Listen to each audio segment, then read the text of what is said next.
One of the questions I had to answer for my new book, Why Smart People Aren't Creative, is why do smart people so often make poor investment choices or design really weak innovation? And the idea of cognitive bias came up a lot. And in chapter 1, I break down the 5 most common cognitive biases that affect decision makers when it comes to innovation. And I'm going to read you number 3, which is probably my favorite, and it's narrative fallacy. So the narrative fallacy occurs because we find interesting stories more easy to relate to, and investors are moved to a poor investment seduced by an attractive backstory.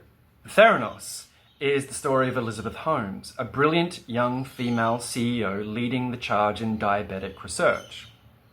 Except the Edison device Holmes had sold herself on was faulty and unreliable.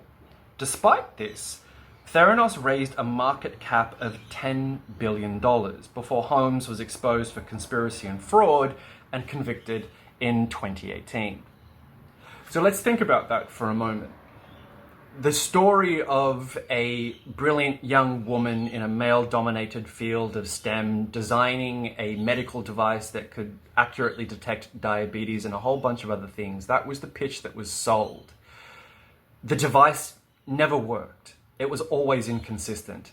But that story and her profile was enough to move investors to invest in her project, first of all, but then also to then evaluate it at a market cap of 10 billion. So read about how you can insure against this kind of thinking.